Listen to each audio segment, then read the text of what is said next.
notes of what I wanted to say next, I could do one in 10 or 15 minutes. I called them my Saturday specials, but I actually mailed them on Friday when I went to the post office with the office post. I only once ran over into office time. Life at the Baths was either all or nothing. Nothing happened for 40 minutes, and then you were rushed off your feet for 20, and then back to nothing. In one of those empty stretches, my boss, Mr. Bond, caught me drawing something. Mr. Bigelow used to make the most wonderful rag rugs, and he would send sketches, and I would transfer them onto graph paper so that it was easier for him to follow. My boss wrote very bad letters, but liked very quick dictation. He made me sit on a chair, but not at a desk, and I had to write resting on my knee, taking down 125 words a minute. I had to change the sentences as I went along so that his letters made sense. It taught me how to write a letter the hard way, I suppose. Mr. Bigelow did not reply to my first few letters, but when he did, I believe his notes were aimed at cajoling, annoying, or pricking me into writing an extra midweek letter.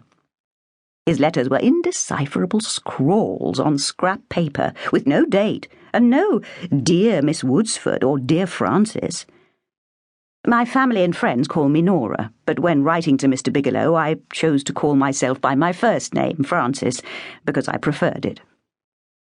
I'm terribly sorry now not to have kept his notes to me, but they weren't consecutive. Word games, jokes, that sort of thing. Mr. Bigelow wasn't a pen pal, he was a sparring partner. Still, I got him tamed, and he looked forward to hearing from me, I think. He kept the letters in a special wooden box so they weren't loose about the place. Writing to Mr. Bigelow was very important. It lightened my life. Without the weekly letters, I would have been enclosed in the to and fro of home and work. I was sharing a small flat with my mother and my brother Mac, and I didn't have any social life because I couldn't afford it. Oh, Mac had the social life. He was out to find a wife. He was a committee clerk at the town hall, and during the time I was writing to Mr. Bigelow, he was headhunted to be deputy children's officer at the council. I didn't like my job. My office window looked over the pier, the one nice thing about it. We had such appalling staff. They stayed a day and a half if I was lucky, and I was always the muggins who had to take over their job. My boss didn't mind. I was called secretary, but I really ran the baths except for the engineering side and estimates and stock-taking, although I ended up doing that too.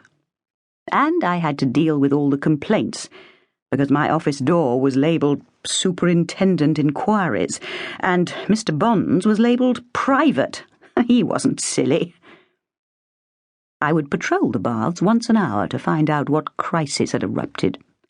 I organised the staff timetables, the wages and tax returns, and the correspondence, and did the flower arranging and helped with the washing up in the cafe when needed.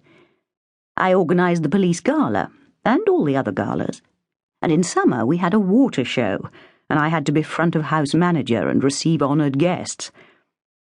I would wear Rhodey's beautiful silk dresses. It was wonderful, because if somebody came to complain, and the person they were complaining to was better dressed than their wife, then they couldn't bully me quite so much. The Baths was a very closed circuit, but the letters gave me broader horizons. Mr. Bigelow and I had common interests in books, films, theatre, and music, and common fears in hospitals and dentists.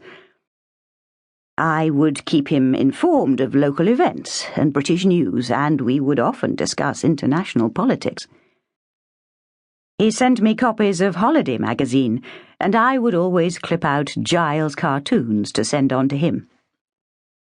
When Rhodey came to visit, I sent Mr. Bigelow reports from our jaunts in the invariably wet English countryside. I regularly attended civil defence and first aid classes, and these were good subjects for my letters, full of satirical potential. I'd always been good with my hands, and signed up for pottery and painting at evening school, but with varying success.